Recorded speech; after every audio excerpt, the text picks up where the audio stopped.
anyway. Oh, Look awesome. at us. We're ahead of our game for the first time, Aria. What is this? I This is know it's our crazy. like I don't believe it still. Doesn't sound right. we're I think this is like our fourth formal live. And look at us. We finally got our game together. It only took us like 45 minutes of troubleshooting today in the afternoon on live. Absolutely. Thank you to the kind strangers who came into our live this afternoon and helped us troubleshoot all of our challenges. Which Aria and I, like you said, Aria is streaming this on Twitch as well for the first time. So, Aria, do you want to give a shout out for like if people want to share this on Twitch to people that aren't on Yeah. TikTok? Give a little plug. I'm I'm actually going to I'm typing it out right now. I wish when I'm on my PC the next time we do this I'll be able to do this much quicker. But this is the link to the Twitch stream, which is the same exact stream as this. Um you can put that in the browser. You won't need to sign into anything or log into anything. You can just watch from a browser. And if you do have an account with Twitch, you can actually chat in there too. And I have access to that as the NH Talk account. So Oh, I can nice. talk to you guys there as well. So you'll give us any intel on good questions coming in from the Discord. You'll let us From know. the Not the Discord, yeah, I sorry, the Twitch. Yeah. yeah. If there's anyone in here asking questions, for sure, for sure. I'd be Perfect. surprised if we got many people in here. It's gonna probably take some time to get people used to it. I think if once we get on the Google, I mean, on YouTube, we might get some more. Yeah. People trust YouTube a little bit more, but it's just Did a you put the different way. link? Like Sorry, did you put it in the comments? I see somebody's I asking did, about it. Okay, cool. I did. It's twitch.tv/NH Talk. Oh, Yeah, I don't adjust see it that. in the Some comment comments are either. filtered. Weird. Yeah, it's not Huh. showing up in the comments for me either. What if I type this? I'm typing something right now. Hold on. I can see that one. I wonder if it What? I wonder if it like automatically moderated it out. Hey, even better, okay? This is why I got this thing today. Oh my God, stop. Wait, so should we talk about TikTok for a few minutes while we wait for Heath to come in? Are you gonna write For the sure. URL on that board? That's so funny. Um, Yeah.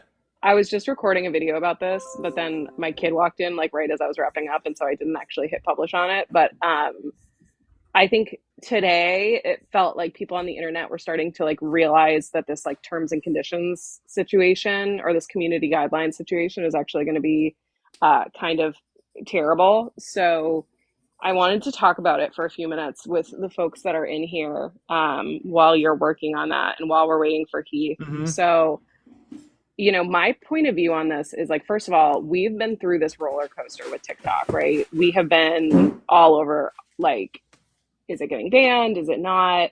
And so I don't know how you feel about it, Aria, but I've personally been like emotionally disconnected from this app for a long time because I'm just like, this is not sustainable. And I think we're also moving into a stage of what's happening around us that like this format isn't the best format anyway, in terms of having conversations about like real work. And so I would like to do another plug for the Discord because I'm viewing the Discord, even if you don't like Discord, this is how I'm viewing it. The Discord is our landing pad for when, Do and you if wanna? this does, sorry, go ahead. Sorry. You talking to me? If this does go away, and if something happens where like overnight I lose my account or Aria loses my account, um, we use code. Yeah, yeah, yeah. So the Discord is in linked in my bio right now. And so that is what I'm using as sort of like a landing pad, assuming this goes away. And so I don't care if you don't really like to use Discord. I'm not thinking of Discord as like where we're gonna be forever, but it's just kind of where we can organize to go to the next space. So whatever happens, part of what Ari and I are trying to do right now is like to come up with a format that can be moved wherever it needs to go. So whether it's a touchstone, exactly. So uh yeah, I think we can't. Oh, perfect. I can see it now, Aria, in the comment. And let me see if I can pin it. Um, It's not letting me pin it. yeah. That's so funny. I wonder if it is. I feel like they've built some interesting little like AI moderation into this That's sort of behind the scenes. Yeah, I mean, it's not if they catch you like if they catch you multi-streaming, like it's against TikTok's terms of service. You know, this is like a not but this is what they're. I mean, Twitch is known for live streaming. Right. That's what they do. What's So what are your things? Yeah. it's twitch.tv backslash or no sorry slash or is it backslash? No, it's slash. Fuck. Um NH Talk. My sister's a big artist, and she's just doing like she's drawing something back there. She drew Oh some my pretty cool gosh. protest pictures too that I gotta Wait. show you guys later. Yeah, plug your sister's art, dude. I love. Is she on TikTok? I love following local artists on here. She doesn't use TikTok. See, that's the problem while we're Yeah. on like oh, you know what? I could actually stream on Discord too on my computer. That's like a third way I could stream Yeah, next and so week. that's kind of how I we're just thought of thinking that. about it is like we're trying to Hmm. get down like this sort of like show format, get down this like thing that we can do that wherever we have to end up, we can kind of pick this thing up and continue to be a resource wherever it has to go. Yeah, Um, that's it. I also like I'm on Blue Sky and stuff too, but I think that like Discord is the landing page. And so I'm personally not like some people are like putting all their eggs in different baskets right now, and everyone's like, go hard on Substack or go hard on this. I'm kind of riding this out. My personal philosophy is like I'm riding this till the wheels come off. And then once the wheels come off, let's go to Discord, we'll regroup, and we're gonna be back like the phoenix from the ashes because we're not going anywhere at this point. Not Yeah, fucking I think going I think anywhere. just just to piggyback on what you were saying before about like my thoughts. Listen, I feel like they've been telling us this shit is gonna hit the fan for like the past like 2 years on this website. Like it's being sold, it's not being sold, it's going to American control, it's not going to American control, the algorithm's changing. And I feel like every time we get to that date, something happens. He tweets something, right? He's like, Hmm. maybe we'll keep TikTok around. And it's like hard to believe until it actually happens. But yeah, I think Discord's a good plan, is a good fallback plan. Again, if we want to stream more often, like live stream like this, um, Twitch is another really good place. Again, people might not know about Twitch, but because they don't watch a lot of live streamers, they watch this and they think this is what live streaming is. But no, this is like very difficult. Me and Marissa have gone through some nightmares trying to get this to work and for us to sound half decent, and it's And it's just funny because weird. And we're so this is what TikTok professional. is competing.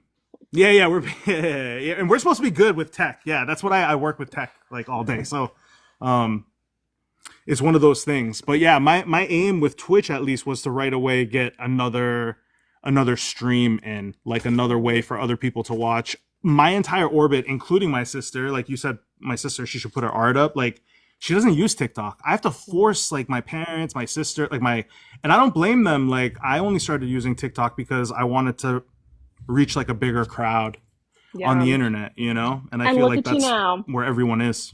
Yeah. Yeah. Yeah, yeah, And yeah, for sure. so whatever happens next, like we'll kind of cross that bridge together. Somebody in the comments was asking about Skylight Social. I like what Skylight Social is doing. I think they're federated, which means it's more like it's more like independent, and so it's not owned in the same way that social media, the way we own it, it works with these big corporations now, and so that's very appealing to me. But I also just think that like I don't know, like, is there still going to be the need for this kind of like national platform, right? Or this global platform in the same way? I just am feeling like we're going to have to focus on our like local shit. Like, that's going to be the most important thing. But that's just kind of where my head is at is like, all right, TikTok is gone. We all need to be like doing like finding our community in person and like showing up for things in person because I kind of like almost resent the social media like piece of it, even though I'm like a huge I that's what I do because I think people can get like comfortable and feel like they're doing a lot even when they're not actually like participating. I'm gonna pull Heath in because he's here. So yeah, I think that like I feel like this is the push to like be in person. This is the push to get involved with your local committees, get involved with your local community. Heath, I see you in here, but I don't see your camera on. There should be like a camera button on your screen somewhere. One So we can minute, see your sorry. face. I'm just getting parked. I apologize. Oh my God, no Oh worries. no, you're good. No I love worries. it. We love Yeah. a car interview. We Well, gotta I was out canvassing in Manchester today for the local elections, and I apologize. Things went a little later than I thought. That is a uh, valid reason to be late. No, you got priorities here. We were just wrapping up our conversation about the state of the just the state of the apps and kind of what's happening with community guidelines and how I Gotcha. my opinion is just kind of like that is y'all, it's time to just like do shit in real life now. So we've, that's where we're at. I'm not Um, seeing. let's You'll. see. Oh, here we go. Camera. Now I've got a button for you. There we go. I wasn't even given the option. All right. Yeah, sometimes we were just saying Arya and I spent like 45 minutes or like an hour on live earlier just testing stuff because Yeah, it's like it's you it was change one terrible. variable and everything looks Yeah. different. These people don't care Yeah. about this, but that's fine. Exactly. But I mean, hey, it's I thank you so much for having me tonight. I really appreciate it. I've got a pretty packed schedule, so thank you everyone for tuning in. It means a lot. We've got a lot of people that we have to reach. Especially with local elections coming up, we got to get people involved. We have to know who your local candidates are. For instance, if you live in Manchester, we have a primary this Tuesday. So make sure that you show up to your local ward polling location and vote, because we have a real need in Manchester, because there are very, very close splits on both the school board and the board of aldermen. And we need solid people who are going to stand up for what the city needs right now, because the state is failing. I mean, I see it firsthand as a rep in Concord. We are downshifting. We're passing the buck on to the people who are just trying to get by. And that means that every single community is going to have to look to their local leaders to see what is going to happen and if they're going to have those services available. It's crazy how fast that happened. Like it does feel like we just really like there was a huge shift that happened this year where all of a sudden it's like the state is out. Like it's all about who you are electing in your town. So that's a good reminder for anyone in Manchester. If you have friends in Manchester, or just if you're on New Hampshire Talk, just start post to remind people that are in Manchester to get out and vote and how important it is. Yes. Heath, I want to give you a chance to give yourself a little intro. Also, is anyone else hearing feedback of me somewhere else? Is that annoying? Leave a comment if the audio is annoying. I'm like hypersensitive to audio stuff. That might be my end. I apologize. No worries. If you have AirPods or like headphones, that's great. But if not, no I crash. unfortunately do not. That's totally fine. I thought that I would be home by this point, so I sincerely apologize. Don't apologize. You were out doing the work. So I'll stop yapping. Give us a little bit of an intro. Tell us a little bit about who you are, and then we can kind of get into some of the meat of it from there. For sure. So for those of you who don't know me, my name is Heath Howard. I'm a state representative for the towns of Stratford and Barrington. It's a Republican-leaning district. It's one that Governor Ayotte won completely. Trump won my hometown. I won by 16 votes. It was the third closest race in the state, and I'm really proud of the fact that I've been able to build coalitions. And, I'm not just talking about coalitions in my home district, but it's also in the work that I've done in the House. I mean, I've been the second most active Democratic legislator this year. It's something where I was able to get 28 bills through our chamber. I had 7 signed by the governor. And I'm really, really proud of the fact that I was able to actually get results. And it's not to say that I compromise on my values. I'm the vice chair of the House Progressive Caucus. And I'm really happy that we've been able to do a lot of really good work and work across the aisle as well to make sure that we can really build relationships. So On top of those two things, I've also been the deputy ranking member on executive departments and administration and the ranking member on the pension subcommittee. So I deal a lot with the state retirement system, and we've had a lot of attacks that have happened on that this year. So we've had to really step up to the plate and really defend whatever we can. So that's, those are a few of the things that I've been able to do. But on top of all of these other things, I'm also the first and only union endorsed candidate, which I'm really proud of. The IBEW 104 is supporting me in this race, and it's something where no other candidate can claim that at this moment. I think that we really need to look towards labor to make sure that we are able to actually back up the values that we're talking about. And this includes things like a Medicare for all system, making sure that we can have affordable housing and that companies like BlackRock aren't able to buy up every single property that is available. I mean, single family homes should be for single families. And when we're talking about education, it's something where we need to make sure that we invest in the next generation. It's something where we need to make sure that they are better off than we are. And the only way that we're going to be able to do that is if they understand the world better than we do.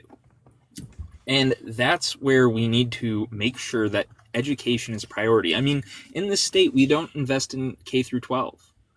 We don't. I mean, we see it in what's happening in Claremont. There have been 4 court cases that have been decided that have stated that the state needs to step up to the plate and fund our schools adequately. And they have failed. The state legislature just looks at these Supreme Court orders and says, nah, let's not. And you don't see that in any other state. It's completely insane. But on top of that, too, we have the highest in-state tuition anywhere in the country. So we're shipping all of our students out to other states. We're the only state that has more than half of our high school grads leaving to go to out-of-state universities.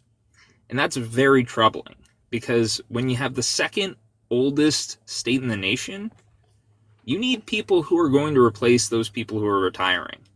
Otherwise, we're just going to have our economy fall out from underneath us. There's a reason why we're ranked 41st in the country for business development. It's not because we haven't done whatever we can to make this a very cushy state. It's amazing for businesses to come here, but they don't want to because there's no workforce. So why would they? And sorry, go ahead, Steve. Oh, you're good. You're good. And finally, I mean, we need a living wage for all.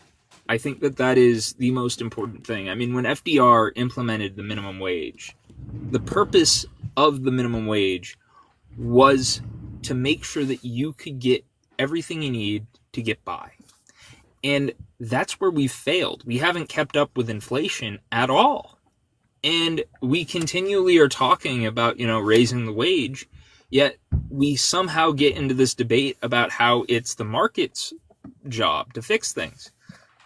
I think that we have a situation where people don't understand that the market, the labor market specifically, is one where exploitation is rampant. If you don't know your true worth, if you don't know what the minimum worth of what you can do is, then you'll be easily exploited. And that's where we need to make sure that that is the minimum that we can provide people.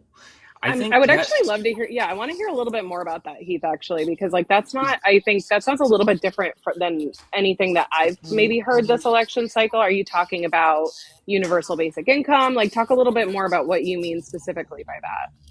Yeah, I mean, I think that we need to be looking at least a $15 minimum wage nationally. I mean, if not higher. I think that that's where we really need to hammer home the point that corporations owe people.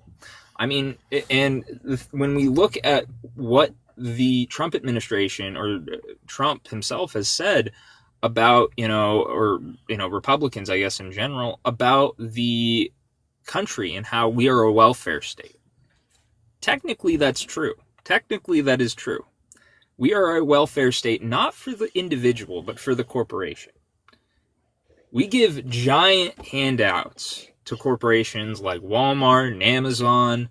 We give them tax subsidies and breaks, and yet there's nothing that they can do to provide us with the bare necessities.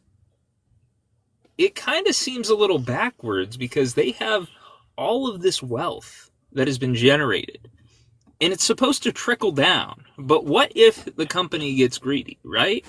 That's the question. When does the company get greedy? And the question is always, they are always greedy. And that's where government is supposed to step in. That's where they're supposed to regulate things. That's where they're supposed to ensure that the business doesn't screw over the employee.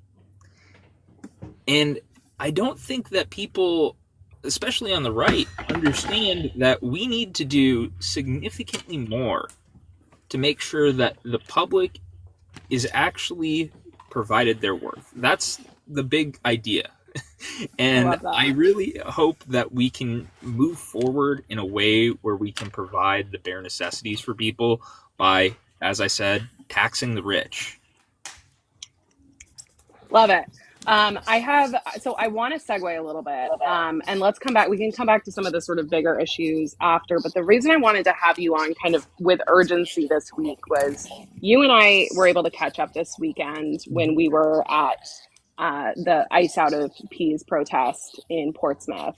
You, I know, have been very involved in that effort, and I'm trying to kind of amplify as much of that as I can. I think a lot of people simply don't know the extent of what's happening. So I would love to hear kind of how you got involved with that effort and tell me a little bit about what you've learned and what's happening for those who maybe aren't familiar with what's happening at Pease. Yeah, so Pease Air Force Base is currently being used as a flight deportation center. So they are shipping people out of our airport in Portsmouth. And yes, I can mute when I'm not speaking. I apologize. Yeah, for some reason it's just me. I apologize. Yeah. Well, it's definitely on my end. So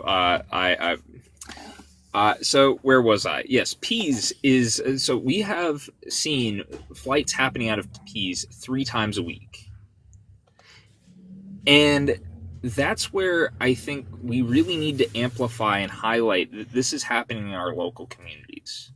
I mean, they're doing so wearing facial coverings, which we can do something about. We should know who's operating on our soil, who's operating on our property. And on top of that, too, these airlines that are doing this, when they are negotiating with the Pease Development Authority, the board that is in charge of the Pease Air Force Base airstrip, since it's no longer really under control of the U.S. Air Force as much. But the fact is that this board, they provide certain contracts to different airlines. And there may be certain benefits provided in these contracts. We're talking about things like reduced fuel rates. And I don't really see the benefit to us providing additional tax money to these corporations that are flying these ICE detainees out of the country on the dime of the federal government. Why does our local government have to then chip in additional money? You made your deal with the government. Cool. No more free handouts from us. That's what I think that we need to be telling them. And there's a lot of pressure that we can put on the Pease Development Authority. I mean, they have a meeting coming up, I believe. September 16th. I think it's September 16th at 8:30. So it's September 16th at 8:30. They're going to be having their Pease Development Authority meeting. And we need people to show up. We need people to put pressure on them to make sure that they implement these changes. And I really hope that this is important. People understand that this is a stripping of our constitutional rights. I mean, we have very, very clear definitions as to what due process is. We know that we are entitled to a jury and trial of our peers. I think that this is a very, very disturbing act where we have people coming and taking people out of the country right from our home base here in Pease. And that's where we need people to stop. No, those are great points, Heath, and it's a pleasure to meet you officially. I know we've interacted a lot online, and go just piggybacking on that. I mean, I think we're in a very precarious place right now, especially with the Supreme Court ruling too. I know you've heard about the 14th Amendment and the exception that they kind of carved out. And I'm carrying my passport card around with me now. Like I mean, I don't want to. I'm just taking the extra step. I don't want to like scare people into doing that too, but my name isn't exactly, so it's one of those things where it's a very real thing that's happening now. And I think there's a chilling effect, right? There's this kind of like fear effect that's happening. And I guess my question for you, for someone who is so involved in the movement right now and has been big on the awareness, what will your message be to people who are maybe falling into a little bit of fear, falling into a little bit of the kind of the chilling effect where they're thinking, I don't want to, you're hearing about the facial recognition they're using now. And it's like, the news is being pumped. And there's a lot of people I know that are kind of scared of going out on the streets, kind of scared showing up in person, or even, putting their name on a list on some type of, progressive list going around. So what would your advice be to those people who are feeling that kind of fear? There's strength in numbers. And we need to stand tall right now, because if we capitulate, that's where we see us falling back. That's where we see a further regression of our rights. Because if we don't stand up and say no, that's when there will be an opportunity to give an inch, but they're going to take a mile. And we can't allow that. We need to make sure that it's understood that these things are not acceptable.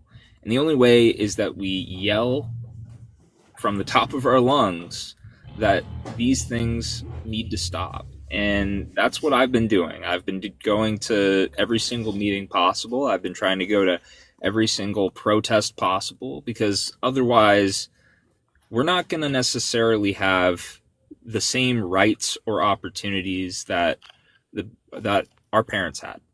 And that concerns me. You really have seemingly been very involved in this cause, and it's such a tricky one to talk about for so many reasons. Obviously, it's like extremely immediate. The impact is like directly in front of us, and it is so devastating for the individuals and families who are being impacted by these policies. I've been disheartened personally by not seeing more of our legislators taking an urgent approach to what's happening. And so I've been grateful to see that you're showing up at all these places. What would you say to your fellow legislators, not just in the New Hampshire legislature, but like all the way up and down? Like, where the fuck is Chris Pappas? Like, I want to see more of these people that represent us taking an interest in this topic. It's very disturbing, and I know it's a brave thing. But yeah, I'm curious your perspective on that. Are you feeling like there's an appropriate response from our elected officials on this topic? I think people need to start growing a little bit of a spine. I mean, I was talking to a rep from Connecticut the other day, and they have very similar rules to the New Hampshire House. So we had a situation where the Republicans, they moved the budget. They ended debate on the budget. They didn't allow anybody to talk about it. And I mean, hey, they voted for an income tax. Don't let them tell you otherwise. I mean, they implemented an income tax on people who receive Medicaid, a low income qualifying program that then you have to pay $280 a month for. I don't understand how that's not an income tax, because it's an income qualified tax. That's what it is. Yeah, for the lowest income population we're talking exactly, about. for the lowest income population. And the Republicans signed it into law. They love to say, "Oh, the Democrats, they're going to implement an income tax." They just signed one. Governor Ayotte just signed one. And then she had the gall to complain about the Medicaid cuts in the big, beautiful bill. So they call it the big, ugly bill. And it's like, these are people's lives that you're playing with. And it's not acceptable that she's getting away with this. Because people, I mean, I know that she's getting called reasonable, but I mean, she's doing things left and right that we need to start seriously looking at, because she needs to get called out for a number of these actions. No, it's a great point. And honestly, I love you have like a little bit of edge to you. And I kind of like that about you. And I think you're like this, you're a very unique candidate. You're a young gun. You know, a lot of people might not know that about you. You're a young gun. And the town, like you said, the area that you won is very red. Yeah. And I'm curious, I want to hear more about your strategy winning over the voters in your town that did not vote down ticket, obviously, right? They voted, Yes. you know, they had different votes in other places. And in a spot right now where I think you might have a set of Republicans, again, not a lot of them, but there are probably some Republicans right now that are coming to their senses. They're feeling the same pain the rest of us are, you know, like at the grocery store. I know, you know, I'm a single guy. I don't have kids. It's not like I go to the grocery store often. It's not one of those things where, like, you know, I notice week to week. My mom, someone who is someone that goes week to week, she's telling me right away that she's seeing 30-40% increases on some foods, on some beverages and stuff. And I take her word for it. And I guess without being too wordy, is like, what's your strategy? How did you do it? How do you plan on doing it statewide now? Because now you're going to have a whole plethora of voters you got to convince. Yeah, I mean, it comes down to affordability. I mean, I won in my district. I talked about things like broadband and making sure that we could have competitive options. It's something where people really were struggling in that regard, and it's finding those little issues that people really need to hear from their elected officials for. But when we're looking at the affordability crisis that we've created now, I mean, Trump, what he's done with these tariffs, it's reckless. I mean, obviously we have situations where, yes, there are companies coming back to build factories. We can take a look at the Hyundai plant in Georgia that they just raided. That was supposed to be South Korea's investment in the United States. And yet we raided it with ICE agents and detained all of the Korean nationals that were here to help set it up so that Americans could have jobs. It's crazy that we have situations like that. And I think ultimately when we are looking at these tariffs, it's the result of just economic manipulation, to be frank. I mean, one man can't be in charge of when these tariffs go into effect and when they don't. It's unconstitutional, frankly.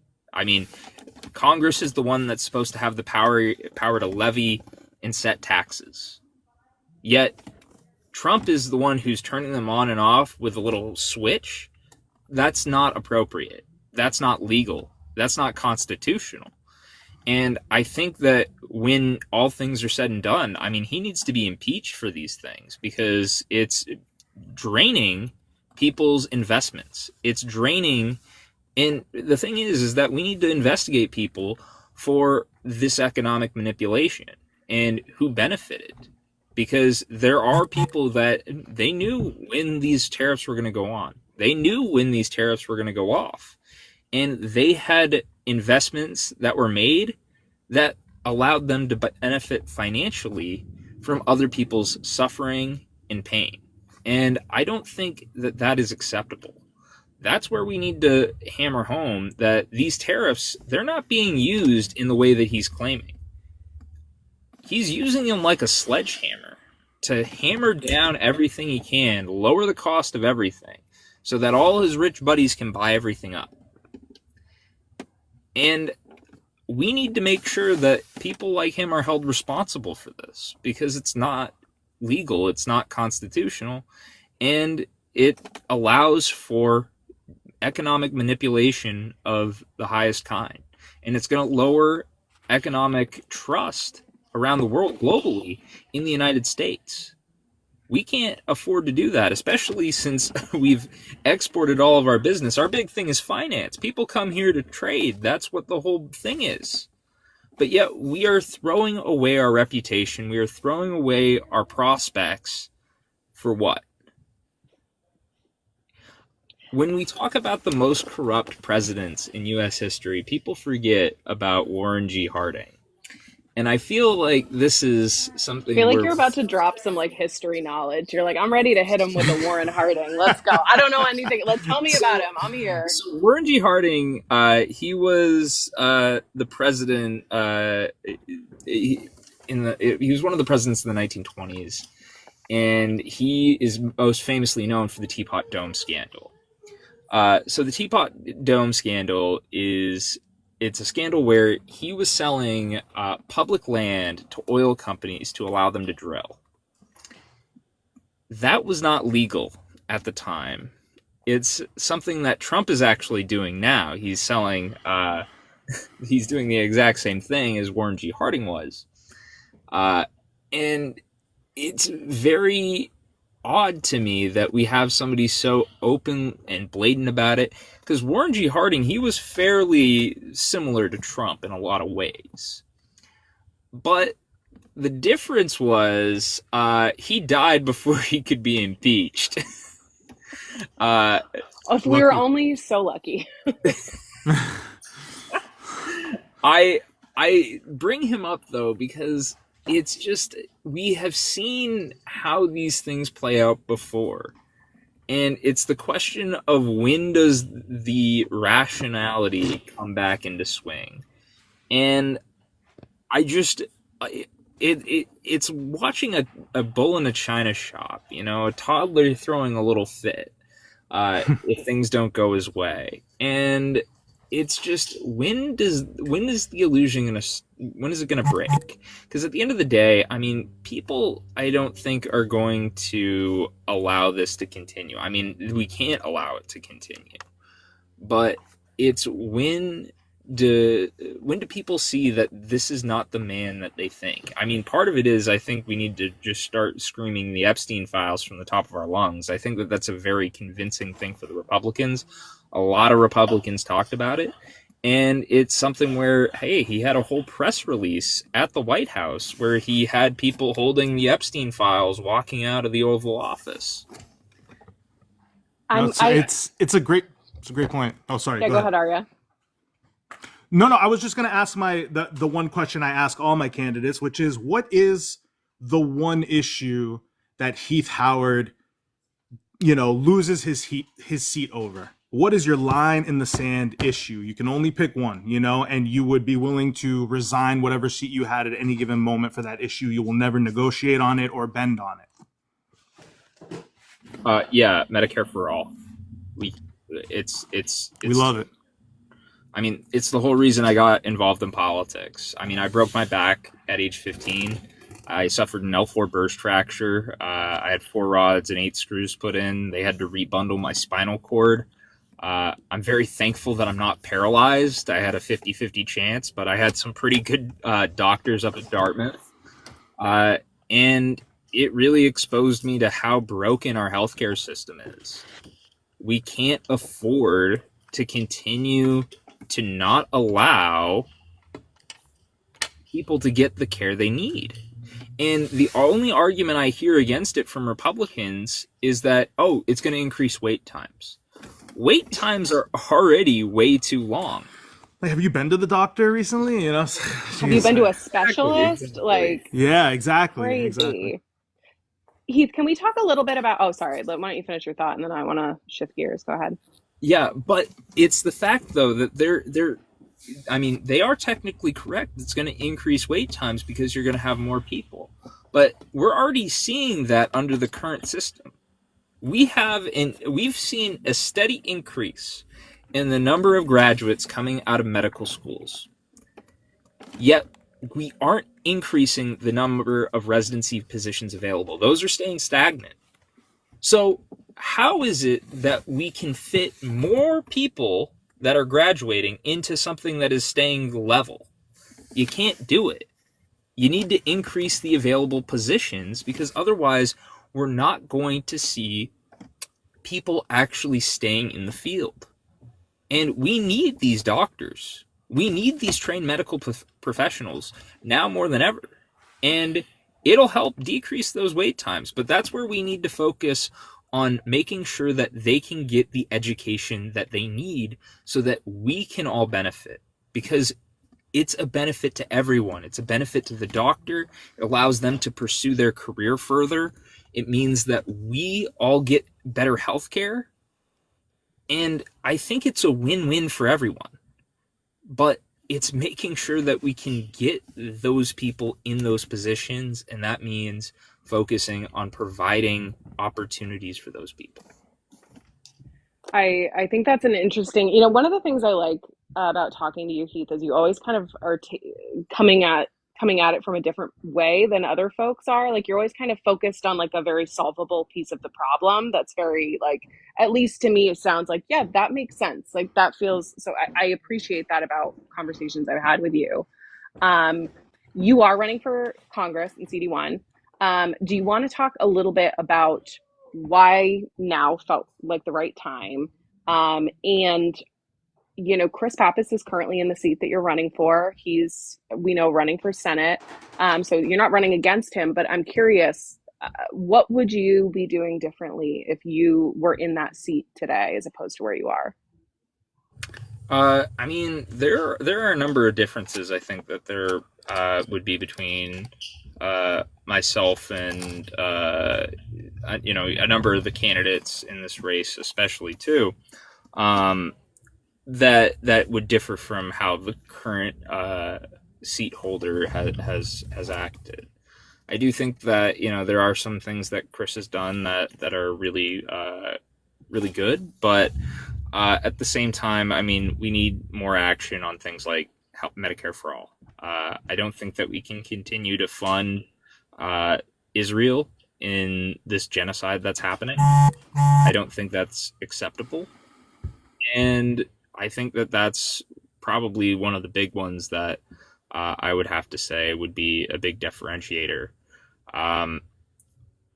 I believe, that we really need to think about this in a moral perspective. We need to think about, if we care about the global community and the people that our tax dollars are affecting, we're murdering these children. We're murdering kids. And it's something where we are funding this genocide. And I don't think that that's acceptable. And we have to point that out. I appreciate you saying that with clarity. That brings up a good question that we've just been talking about with everybody who's running for office right now, is talk to us a little bit about who you would like to be accepting money from and who you would not like to be accepting money from in this campaign, and who you will commit to not accepting money from. Yeah, I'm not taking any money from any corporate PACs or groups like APAC, so I will not take a dime from them. I am, funded. As I said, I'm the only labor union endorsed candidate, so I am taking funds from labor unions. I'm taking funds from grassroots donations, and those are really the two big ones that I'm focused on right now. I mean, we do have a couple political related PACs as well that support candidates that are secular, which I'm really proud to have their endorsement as well. So we're really working on trying to make sure that we have a broad coalition, though. And if you want to donate, please go to heathhowardnh.com/donate. It would really be much appreciated. We really need all the help that we can get. We're trying to get $100,000 worth of donations, and it's really important that we cross that threshold. I'm going to throw it back to Aria in 1 second, but I did have one quick follow-up on that, which is, I think a poll just came out on this race that ranked you as Yes. third in this Democratic primary. The other two folks that came ahead of you, my understanding, are much more well known. They have, but through family names, which some might call them nepo babies. I'm not saying that, but there's some of that recognition there happening. And there's also a much different financial situation happening, right? Where I don't think those same commitments that you're making have happened. So can you talk about some of the challenges that you're facing in this race and how folks who are invested in the same progressive causes that you are should think about how they're approaching voting in these types of races? So, I mean, we really need change. Ultimately, that's what people have been asking for. I mean, the Democratic Party and the status quo is not acceptable. I mean, we're polling at the lowest levels ever, and we have to understand why. It's because people don't see any Democrats with a backbone. I mean, it's provable that mine's there. I swear I've had a couple surgeries on it.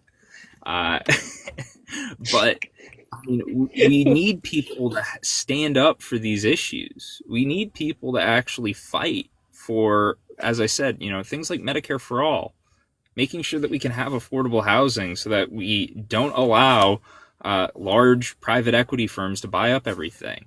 Make sure that we can provide education that is accessible to people. Make sure that we can provide free trade schools, tuition-free universities. And I think that these are really key issues that people need to talk about if the Democratic Party wants to win. If we want to actually be successful, we need to talk about these issues. Well, that's great. And my question now, Heath, is are you ready for the lightning round? I don't know if you've heard of the lightning round. It's a pretty big deal. All right. Yes. Okay. So we got a lightning round for you. I'm going to tell everyone some of them are serious. Some of them are a joke. Some of them are half and half. Don't think too much about it. Just like whatever pops to your head, hit us with the answer. All right. All right. You ready to go? All right. Actually, you answered this question already. Okay. Legalize marijuana. Yes or no? Yeah, I was the sponsor of it. Okay, Wait, perfect. I didn't know that. I love that. I didn't know that either. This is like a perfect clip. Unbelievable. All right. First job you ever had in New Hampshire? Yeah. So working at a ski shop. Apple cider donuts in the fall or maple syrup in the spring? The maple syrup. Favorite local fair or festival? Ooh. Gotta say, Granite State Fair. Fair. Old Man of the Mountain or Mount Washington Cog Railway? Old Man on the Mountain. I like that answer. I'll go with that answer. What's the most underrated issue facing Granite Staters that nobody at the State House is talking about? Broadband? I think so too. I think that's a really good one. Actually, I'm surprised that doesn't get talked more about in general. If you had a district that had an unlimited budget for one project, would you build a school, a hospital, or public housing first? So you won't make everyone happy. Hospital. Hospital? All right. Yeah, there are too many that are getting cut right now. First concert you ever went to? Want to say it was Steve Miller Band. Perfect. And then the very last question: should New Hampshire raise legislators' salaries above $100 a year? Actually, this is going to confuse people, but I think that we need to cut it to zero. Hey, perfect way to end it. Perfect way to end. No, let's talk about it. Expand on that for us a little bit. Why do you think? That's because that is the first time. Yeah, that's the first time I've heard that. Because right now we need to cut it to zero first because we need to eliminate it from the Constitution before you can do anything else. That's a tricky that's what I'm saying. He's guy always thinking at it from a different way. Yeah, what the hell? All right, okay. So why is that? That's something I'm not aware of myself. Look, I support the idea of raising it, but we need to do it step by step here. So we need to first go and cut it to 0, and then we can talk about it. So what does that mean exactly? Cutting it to 0? That just allows it to be debated. Well, no. Right now, it's in the state constitution that we pay our state legislators $200. Right. If we eliminate that from the state constitution, then you can maybe later introduce a statute that would increase legislator pay. So it would eliminate the hurdles that we're seeing right now of having to approve any increase in our pay through constitutional amendments. It's brilliant. I mean, honestly, it's something I haven't even considered. It's not something I don't think I've heard anyone bring up either. I know the general sentiment. It's like, yeah, it doesn't. You blew us away. You teased us a little bit there with that storytelling. But I mean, the general sentiment, obviously, it doesn't make sense that you guys aren't getting paid. It pretty much eliminates anyone working class to be able to work there. You guys are working there, fighting for us every day. So we appreciate that. But yeah, that's a very interesting strategy. Marissa, if you want to. Yeah, someone in the chat asked a very important question, and that's what am I making? And it's literally I'm just like freestyling. I'm making like a weird little doily out of this. It's nothing good, but I just have ADHD, and I found that this is like a more helpful way for me to actually like pay attention and listen in these conversations. I appreciate you coming, Heath. We're going to try to wrap it up in like about 10 minutes. So we're going to kind of get towards the end here. If you guys have any questions for Heath, put them in the chat and we'll try to get to them before we go. But I want to talk a little bit more about tell me about what your once you are in Congress, talk a little bit about how your life theoretically, about how your priorities are going to look there. So what do you think that you will realistically, what are you realistically going to show up in DC theoretically on day one? Assuming things are all still functioning the way they are, where are you thinking that you need to be spending your time right now? You're on mute still, Heath. But thank you. You've been on top of that mute button. I appreciate it. Yeah. I look, I tried to oblige. I apologize to the audience. You're doing great. So yes, I mean, the Constitution, I think, is the big issue. I mean, we need to think about protecting and defending the Constitution right now. I mean, ultimately, we have a man who is a little bit unhinged, and yeah, if things are still functioning normally, I think that we need to make sure that there are strict guidelines that he has to follow. I mean, I think that is very, very obvious. But we also need to think about what other things we can actually make progress on. And I think that includes things like expanding Medicaid. I mean, there are Republicans that are currently talking about fixing the Medicaid cuts in the big ugly bill. Let's actually see if they are true to their word. I will reach out to every single one of them. I'll have conversations with every single one of them. Hell, I'll go to every single one of their districts and ask their constituents what they think and see if we can get them on board that way. Because at the end of the day, I mean, it's the people that elect these representatives, and it's the people that should have this input. And we need to make sure that people are putting pressure on their elected officials. Otherwise, they're not going to ask. They're not going to act. It's really very clear to me that these people, they feel dug in. And I mean, I think there are certain elected officials like Josh Hawley, for instance, who is feeling that pressure a little bit. Whether or not he is willing to work on it is a question. I don't necessarily think that he's the most trustworthy guy in the world, but it's also where we can actually make the progress and actually get through to make sure that we can get things done. David Bates is in the comment with a great question, which is, what makes you feel hopeful politically right now, Heath? What's getting you out of bed every day? What makes me hopeful? I think, the opportunities ahead of us. I think that we just have to think about what is going to happen in the future. And we just kind of have to think that good is always going to prevail at the end of the day. Good will prevail. Do you feel energized by what's happening in New Hampshire politically? Do you feel like there is a surge happening of progressivism, or is that my perception coming from an internet bubble that I'm in?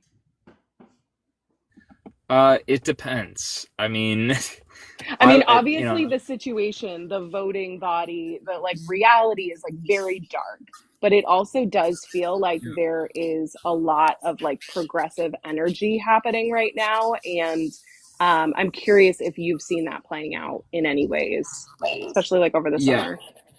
I mean, I think that there is progressive energy.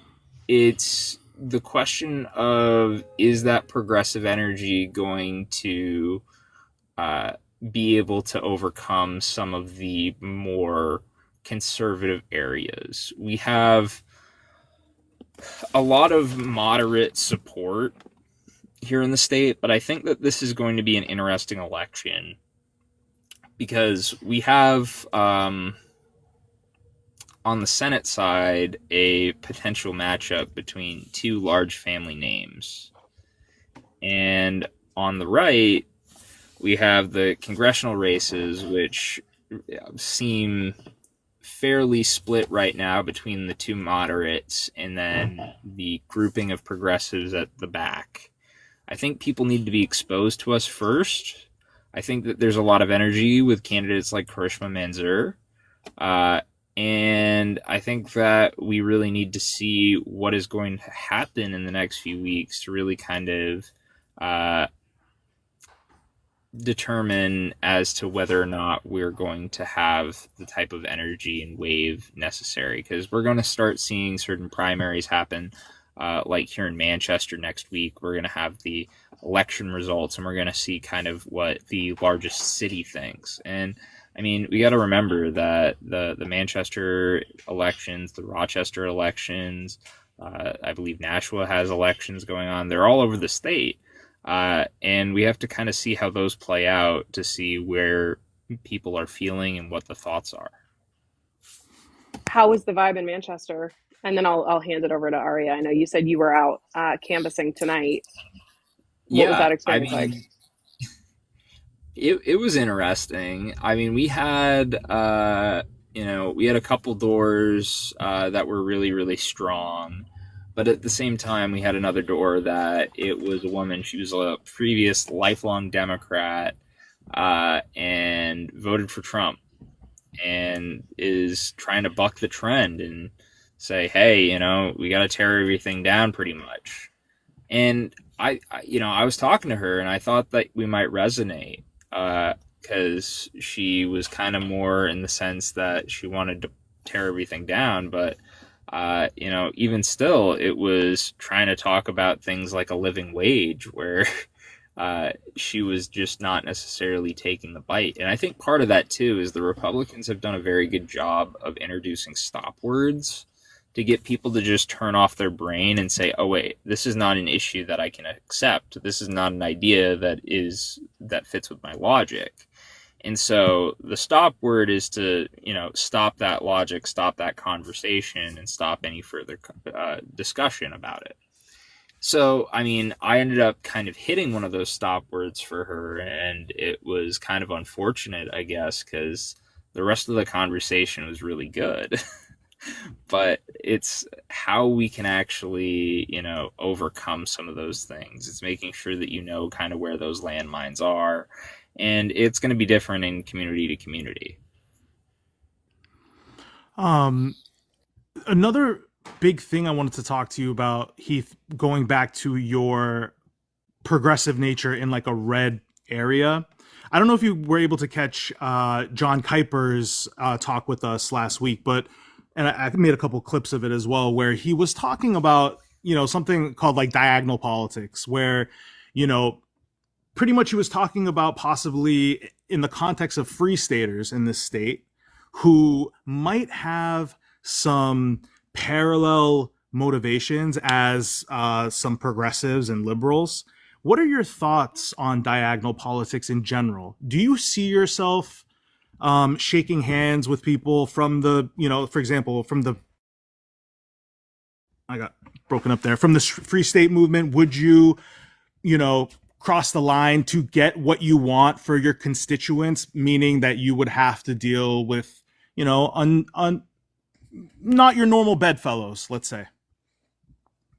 Yes, I do that quite frequently in the State House. It depends on the issue. I don't appreciate them trying to defund everything to zero, but, I agree with them on things like cannabis. I agree with them on things like zoning. I think that we really need to think about how we can actually move forward and get some of these more accessible zoning regulations through, because at the end of the day, we have commercial zones, we have residential zones, we split them up, and it makes it difficult for people to live their lives. If you don't have a car, you can't do anything. And we need to think about how we can actually make sure that we have livable areas that may not necessarily fit one convention of lifestyle. I got one Absolutely. other. Oh, sorry. I got one last one too. Let me just. I was just going to ask someone in the chat. I saw a question in the chat. I know you talked, and then I'm done, and then you can finish it up, Marissa. But I know you talked about your differences in funding, and that's what differentiates you from other candidates. What else would you say really truly differentiates you from the other candidates? I think a chatter named Alexis asked that. Like, what would you say differentiates you from other Democratic candidates, other maybe national, local candidates? What would you say you do things differently? Why should people be excited about you instead of the other, progressive candidates in CD1? It's because I talk to everyone. I'll listen to everyone. I make sure that the Republicans, Independents, Democrats, it doesn't matter who, they know what I stand for and what I'm going to fight for, and making sure that we can come to some sort of common ground. I understand that there are a number of concerns that people on the right have about, some of the issues that I approach. But, I was talking to a Republican the other day, and he was complaining about healthcare, and I got him to agree with me on universal healthcare. It's a situation where you got to focus on the issue that they want to talk about. And I found that there are a lot of people, they are politically Republican, but they're ideologically Democrat or, left-leaning. And that's where I think we really need to make sure that people know what the Democrats actually stand for. And we need to talk about the economic issues. Because at the end of the day, the wallet is king. The wallet is what's going to make or break people's decision. And Republicans have dominated the discussion about economics. I think that their economic policies actively harm people of the middle and lower classes, but it's something where it doesn't matter that the Democrats may have a better policy on, things like the economy. They are not necessarily being trusted on that. We heard this with Joe Biden. Everybody was saying, oh, the economy's great, the economy's great, the economy's great. Well, for younger people, the economy was not great. It's like, yeah, the stock market's going up and up and up, but just because the stock market's green doesn't mean that it's affordable for people like us. And that's where Democrats came off as out of touch. They came off as unable to actually provide a vision of how to lead. And that's where I've showed Republicans, I've showed independents what my vision is, how I want to lead. And they are inspired by it. And I think the difference that I have between myself and the other candidates in this race is that I've been actively able to do that. I've provided a real vision so people know what they're going to get. It's not like, oh, here's a surprise. They know exactly what I stand for. And you might not fully agree with me, but as long as you agree with me, even 70%, that's where we need to have some sort of opportunity to be able to connect. And I hope that I can get your support on if I'm able to get you to agree with me 70%. Because we're not going to fully agree on everything. But it's how we get there, right? I think I love your take on, the economic piece and how important that is. I want to close on one last question that I didn't get to you, that people in our community always want us to ask to these candidates. Um, this is, while I agree, I think a lot of the sort of culture war stuff has been lobbed as a distraction. It has now, as we've seen in New Hampshire, come home to roost, and we are seeing the Project 2025 stuff play out in a big way. And a lot of people are being impacted by that very directly. So if you could speak to specifically, the women in our audience who are concerned about access to reproductive care, and queer folks, especially the trans community, who are especially under attack right now. Can you talk a little bit about your commitment to those folks as part of our community as well? Yeah, so I have a 100% voting record with Planned Parenthood. I believe 100% in a woman's right to choose. That is not, that's not going to be a problem. Secondly, for LGBTQ plus rights, I've shown up time and time again to have people's back. I've made sure that we've had people there to support our especially trans legislators. I mean, there was an incident where I ended up getting called racist by the New Hampshire Journal because I ended up asking a black legislator if he felt that the trans bathroom ban that was being implemented was similar to the Jim Crow era bans in the South. And I saw that clip.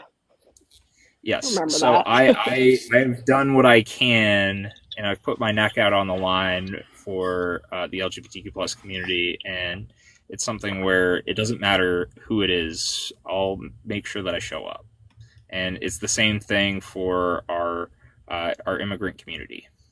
It's something where I have shown up time and time again to make sure that I'm fighting for their rights. So it doesn't matter.